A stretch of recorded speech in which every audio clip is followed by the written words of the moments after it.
তুমি কোটি টাকার মালিক হতে পারো, কিন্তু অসহায় মানুষের সাথে তোমার ব্যবহার প্রমাণ করে দেবে তুমি কোন পরিবার থেকে উঠে এসেছো।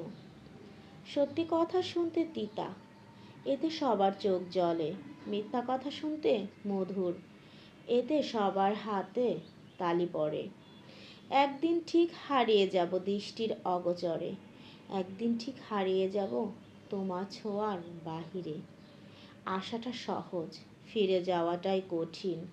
প্রেমে পড়াটা সাময়িক আনন্দের, বিচ্ছেদটাই অনন্তকালের জন্য দুঃখের। কাউকে যদি ভালোবেসে থাকো, তাহলে বলতে ভয় পেও না, কারণ এই পৃথিবীতে সবাই অপেক্ষা করতে পারে না। ভালো মন আর ভালো স্বভাব জীবনে দুটোই খুব প্রয়োজন, কারণ ভালো মন সম্পর্ক বানায়, আর ভালো স্বভাব সম্পর্ককে সারা জীবন টিকিয়ে রাখে। ব্যথা মাথায় হোক বা মনের ভিতর, বা নিজের ব্যথা নিজেকে সহ্য করতে হয়। চোখে জল এনে দেওয়ার মানুষ এই পৃথিবীতে অনেক আছে, কিন্তু চোখের জল মুছে দেবার মানুষ বড্ড অভাব এই পৃথিবীতে। দিন শেষে প্রত্যেকটা মানুষেরই রয়ে যায় প্রিয় কিছুর অভাব, তারপরেও মুখে ভালো আছি বলাটা, এটা আমাদের স্বভাব।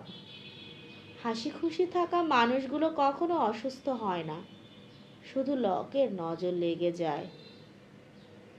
দক্ষতা তৈরি হয় অভিজ্ঞতা থেকে, আর অভিজ্ঞতা আসে ব্যর্থতা থেকে।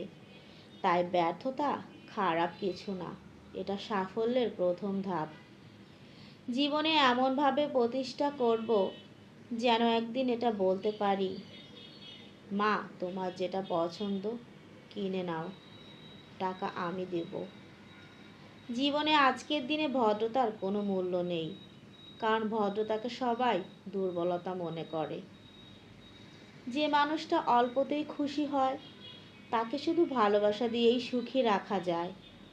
অর্থবিত্তের লোভ তাদের থাকে, যারা ভালোবাসার বিনিময়ে নয়, বরং স্বার্থের বিনিময়ে বিশ্বাসী। একটা কথা মনে রেখো, স্ট্যাটাস দিয়ে টাকা আসে না, তা আসে তোমার বেড়ে ওঠা পরিবেশ আর শিক্ষা থেকে। বিশ্বাস শব্দটা সে তো অনেক আগেই হারিয়ে ফেলেছি, কিন্তু যেটুকু বাকি ছিল তুমি সেটাও রাখোনি। যত ঝড় তুফানি আসুক না কেন, তুমি যখন হাসতে থাকবে, নিয়তি তোমাকে কাঁদাতে পারবে না।